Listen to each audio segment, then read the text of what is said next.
എല്ലാവർക്കും നമസ്കാരം. മുരാരി തന്ത്രി അഥവാ രാജൻ ബാബു, പുള്ളിക്കാരനെ പോലീസ് അറസ്റ്റ് ചെയ്ത കാര്യമൊക്കെ നിങ്ങൾ അറിഞ്ഞിട്ടുണ്ടാവും. എന്താണ് വിഷയമെന്ന് ഞാൻ പ്രത്യേകിച്ച് പറയണ്ടല്ലോ. 16 വയസ്സുകാരിയെ പീഡിപ്പിക്കാൻ ശ്രമിച്ചു, ഇതാണ് കേസ്. കൂടുതൽ തെളിവുകൾ കിട്ടിയിട്ടുണ്ട്. ഇയാളുടെ ബെഡ്റൂമിലേക്കാണ് ഈ കുട്ടിയെ കൊണ്ടുപോയെന്ന് പറയുന്നു. ബെഡ്റൂമിൻ്റെ ഭാഗത്തൊക്കെ ബ്ലഡൊക്കെ ഉണ്ടായതെന്ന് പറയുന്നു. സോ നല്ലൊരു പണിയാണ് കിട്ടാൻ പോകുന്നതെന്ന് തോന്നുന്നുണ്ട്. ഞാൻ ഇയാളുടെ വാർത്ത കേട്ടപ്പോഴേ ചിന്തിച്ചൊരു കാര്യം,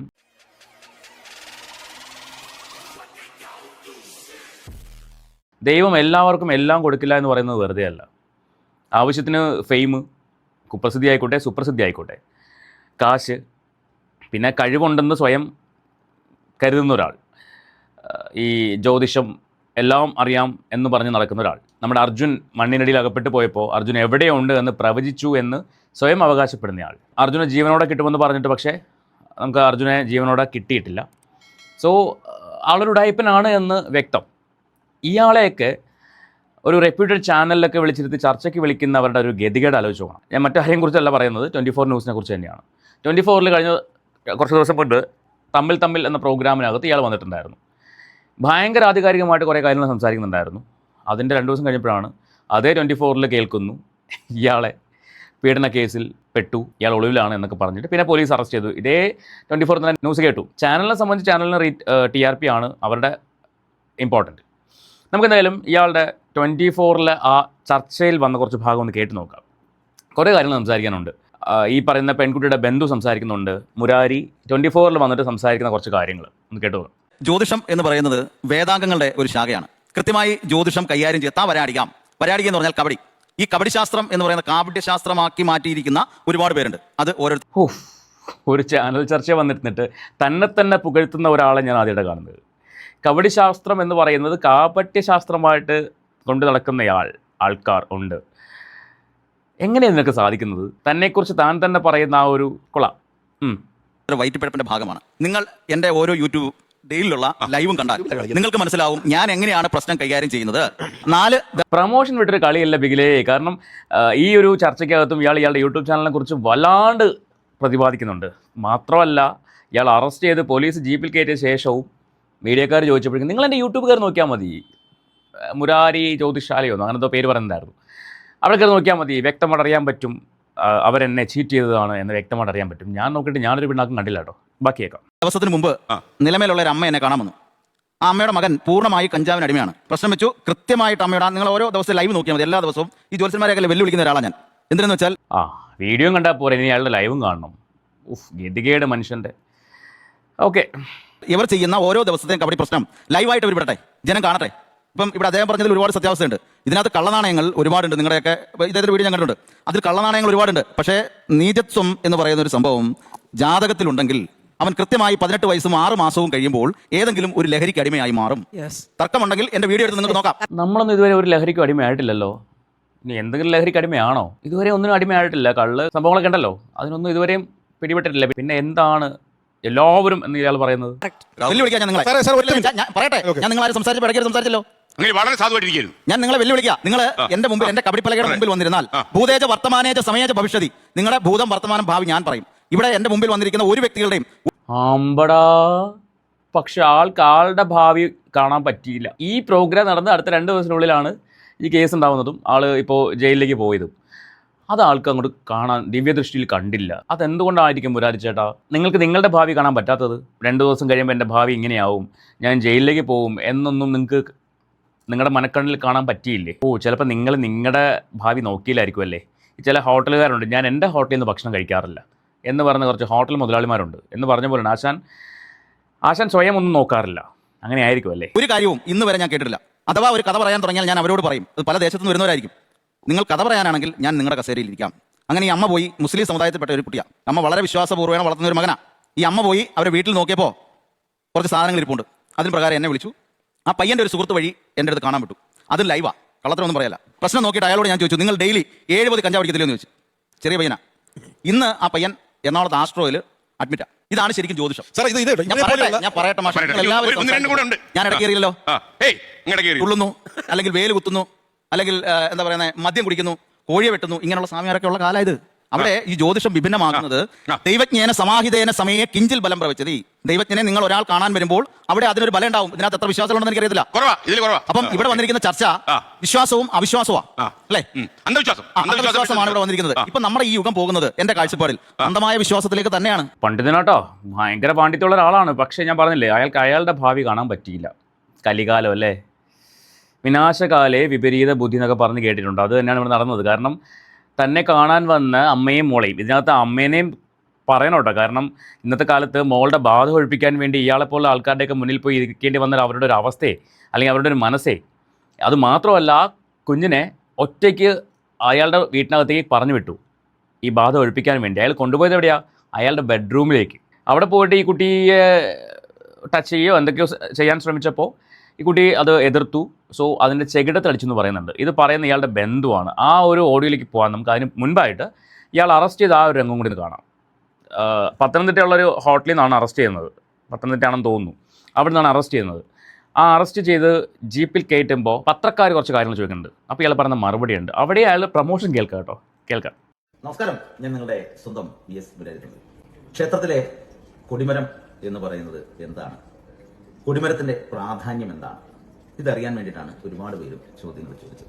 ദിവസമാണ് ഈ മുരാരി തന്ത്രിയെ കാണാൻ 16-കാരിയും അമ്മയും എത്തുന്നത്. ഈ പഠനത്തിലൊക്കെ പിന്നോട്ടാണ് കുട്ടിക്ക് ചില ബാധയൊക്കെ കൂടിയെന്ന സംശയത്തിന്റെ പുറത്താണ് അമ്മ കുട്ടിയുമായി മുരാരി തന്ത്രിയുടെ അടുത്തേക്ക് എത്തിച്ചത്. അതിനുശേഷം കുട്ടിയെ മുരാരി തന്ത്രിക്കൊപ്പം റൂമിൽ വിട്ട അമ്മ റൂമിന് പുറത്ത് നിന്നു. ആ ഘട്ടത്തിലാണ് ഈ കുട്ടിക്ക് നേരെ അതിക്രമം ഉണ്ടായത്. അമ്മേനല്ലേ ആദ്യം അടിക്കേണ്ടത് അല്ലേ? 16 വയസ്സുള്ള കുട്ടി, ഇയാളെപ്പോലൊരു ആൾ, ഇയാളെ എങ്ങനെയുള്ള ആളായിക്കട്ടെ, അയാളുടെ കൂടെ അകത്തേക്ക് ഒറ്റയ്ക്ക് വിടുക എന്ന് പറയുമ്പോൾ അവർ എന്തിനാണ് ഈ അന്ധവിശ്വാസം? എനിക്ക് മനസ്സിലാവുന്നില്ല. കുട്ടിക്ക് ഇങ്ങനെ ബാധയോ അല്ലെങ്കിൽ സൈക്കിക് ഇഷ്യൂ ഉണ്ടെങ്കിൽ അത് ഡോക്ടറെ കാണിക്കണം, പ്രോപ്പർ ട്രീറ്റ്മെൻറ്റ് എടുക്കണം. അതല്ലാണ്ട് ചുമ്മാ ബാധ ഒഴിപ്പിക്കാനെന്ന് പറഞ്ഞിട്ട് ഇയാളുടെയൊക്കെ കൂടെ ഒറ്റയ്ക്ക് പറഞ്ഞു വിടുക. ഇനിയും നമ്മുടെ ആൾക്കാർക്ക് നേരം വെളുത്തിട്ടില്ല എന്ന് കേൾക്കുമ്പോഴേ ശരിക്കും ലജ്ജ തോന്നുകയാണ് നമ്മുടെ ആൾക്കാരുടെ ഒരു രീതി ഓർത്തിട്ട്. ഒരുപാട് പേരുണ്ട് ഇങ്ങനെ അന്ധവിശ്വാസത്തിൻ്റെ പുറകെ നടക്കുന്ന ആൾക്കാർ.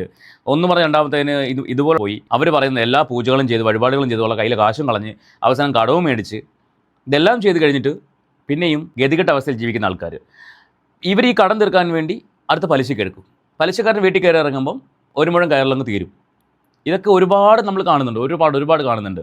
എത്രയൊക്കെ കണ്ടാലും പഠിക്കില്ല. ചില ആൾക്കാരുണ്ട്, കണ്ടാൽ പഠിക്കില്ല, കേട്ടാൽ പഠിക്കില്ല, കൊണ്ടാലേ പഠിക്കൂ. അങ്ങനെയുള്ള ആൾക്കാരുണ്ട്. അങ്ങനെയുള്ള ആൾക്കാരെക്കുറിച്ചൊരു വീഡിയോ ഞാൻ വിശദമായിട്ട് ചെയ്യുന്നുണ്ട്. ഒരു വിവരണം തന്നെ പറയാനുണ്ട് ഒരാളെക്കുറിച്ച്. ഞാനത് 2 ദിവസം കഴിഞ്ഞ് പറയാം. അതിൻ്റെ ഒരു ഡീറ്റെയിൽ വേർഷൻ ഒന്ന് അറിഞ്ഞിട്ട് പറയാമെന്ന് വിചാരിച്ചിട്ടാണ്. ചില ആൾക്കാരങ്ങനെയാണ്, കൊണ്ടാൽ മാത്രമേ പഠിക്കുകയുള്ളൂ. അതും ജീവൻ പോകണം അല്ലെങ്കിൽ ജീവിതം പോകണം എങ്കിൽ മാത്രമേ പഠിക്കുള്ളൂ. അങ്ങനെയുള്ള ആൾക്കാരുണ്ട്. ബാക്കി കേൾക്കാം. കുട്ടി നിലവിളിച്ചുകൊണ്ട് റൂമിൽ നിന്ന് പുറത്തേക്ക് ഓടി വന്നു. ആ ഘട്ടത്തിലാണ് അമ്മ ഇത്തരത്തിലൊരു സംഭവം മനസ്സിലാക്കിയത്. എന്തായാലും ഈ കുട്ടിയുടെ നിലവിളിയും ഒക്കെ കേട്ട് നാട്ടുകാരും ഈ തന്ത്രിയുടെ വീട്ടിലേക്ക് ഓടി എത്തി. ഘട്ടമായപ്പോഴേക്കും തന്ത്രി വീടിന്റെ പിൻവാതിൽ വഴി എന്തായാലും ഓടി രക്ഷപ്പെട്ടിട്ടുണ്ട്. പിന്നീട് കുട്ടിയുടെ അമ്മ പുത്തൂർ പോലീസിൽ പരാതി നൽകി. എന്തായാലും പുത്തൂർ പോലീസ് ഈ പരാതിയിൽ നിലവിൽ പോക്സോ നിയമപ്രകാരം കേസ് രജിസ്റ്റർ ചെയ്തിട്ടുണ്ട്. 3 മാസം കഴിഞ്ഞ് ജാമ്യം കിട്ടിയാൽ പുറത്തിറങ്ങാം. നമുക്ക് ഇയാൾ ജീപ്പിൽ കയറിയിട്ട് എന്താണ് മീഡിയക്കാരോട് സംസാരിക്കുന്നത് കേട്ട് നോക്കാം. ഒരു ട്രാപ്പിലാക്കിയത് നമ്മള്. മുരാരി തെറ്റ് ചെയ്തിട്ടുണ്ടോ? മുരാരി ഇല്ല, ഒരിക്കലും തെറ്റ് ചെയ്തിട്ടില്ല. ഉറപ്പല്ലേ? അവർ 20 ലക്ഷം രൂപ എന്റെ അടുത്ത് ചോദിച്ചത് ഇവന്റെ യൂട്യൂബിനകത്ത് അവിടെ ഈ പ്രൊമോഷൻ കേൾക്കാം. യൂട്യൂബിനകത്ത് കൃത്യമായിട്ട് കിടപ്പുണ്ട്. 20 ലക്ഷം രൂപ കടമുണ്ട്. യൂട്യൂബ് ഇല്ലാണ്ട് അളിയൊരു ജീവിതമല്ലെന്നേ. അതിൻ്റെ ഒരു വീഡിയോ ഞാൻ കഴിഞ്ഞ ദിവസം കണ്ടിട്ടുണ്ടായിരുന്നു. അതായത് ഇയാൾ ഏതൊരു ബാങ്ക് എംപ്ലോയിയെ വിളിച്ചിട്ട്, ഇയാളുടെ ഫ്രണ്ടാണെന്ന് തോന്നുന്നു, ബാങ്ക് എംപ്ലോയിയെ വിളിച്ചിട്ട് 20 ലക്ഷം രൂപയുടെ കാര്യം ചോദിക്കുന്നത് കേട്ടു. അതും ഇതുമായിട്ട് എന്താ ബന്ധം? ഇയാൾ ആ ബാങ്കുകാരനോട് പറയുന്നത് എൻ്റെ സുഹൃത്തിന് വേണ്ടിയാണെന്ന് പറയുന്നുണ്ട്. അപ്പം അങ്ങനെ അത് ഈ കേസാണെന്ന് എനിക്കറിയില്ല കേട്ടോ. ഞാൻ ആ വീഡിയോ കണ്ടത് ഓർക്കുന്നുണ്ട്. ഇയാൾ ഫോണിൽ കൂടെ സംസാരിക്കുന്നത് എങ്ങനെയാണ്, എനിക്ക് ഒരു സുഹൃത്തിന് വേണ്ടിയാണ് 20 ലക്ഷം രൂപ ലോൺ വേണം, കുട്ടികൾ മൈനറാണെന്നോ ഒരു കുട്ടി മൈനറാണെന്നോ അങ്ങനത്തെയൊക്കെ പറയുന്നുണ്ട്. അപ്പോൾ അത് ഈ വിഷയമാണോ എന്ന് എനിക്കറിയില്ല. പക്ഷേ ഇതുമായിട്ട് എന്താണ് ബന്ധം? ഇത് ബാധ ഒഴിപ്പിക്കാൻ വേണ്ടി എന്ന് പറഞ്ഞ് കൊണ്ടുവന്നിട്ട് നേരെ റൂമിനകത്ത് കൊണ്ടുപോവുക, ബെഡ്റൂമിൽ കൊണ്ടുപോവുക, അവിടെ നിന്ന് കയറി പിടിക്കാൻ നോക്കുക, കുട്ടി എതിർത്തപ്പോൾ തല്ലുക, അതിൻ്റെ പുറത്തുനിന്ന് ബ്ലഡ് വരിക. എന്തോ ആടേ, ഒരു ലേശം ബോധം വേണ്ടേ? ഇത് കേസാവുമെന്നും പിടിക്കപ്പെടുമെന്നുള്ളൊരു ബോധം വേണ്ടേ? ഞാൻ പറയുന്നത്, ദൈവം എല്ലാവർക്കും എല്ലാം കൂടെ ഒരുമിച്ച് കൊടുക്കില്ല. ഇയാൾക്ക് അറിവ് കൊടുത്തു, കഴിവ് കൊടുത്തു ഇയാൾ പറയുന്നതാണ്. പിന്നെ കാശ് കൊടുത്തു, ഫെയിം കൊടുത്തു, പക്ഷേ ബോധം കൊടുത്തില്ല അല്ലെങ്കിൽ വിവരം കൊടുത്തില്ല. അതാണ് ഇയാൾക്ക് സംഭവിച്ചത്. ബാക്കി തീർക്കാൻ സഹായിക്കണമെന്ന് എൻ്റെ അടുത്ത് പറയുന്നത് കൃത്യമായിട്ട് അതിനകത്ത് കിടപ്പുണ്ട്. അവർ ട്രാപ്പിലാക്കിയതാണെന്ന് പറയുന്നത്. ഇനിയിപ്പോൾ എന്തായാലും ജയിലിൽ പോയിട്ട് അവിടെയുള്ള ആൾക്കാരുടെ ഭാവിയും ഭൂതവും വർത്തമാനമൊക്കെ പറഞ്ഞ് അങ്ങോട്ട് കഴിച്ചു കൂട്ടാം.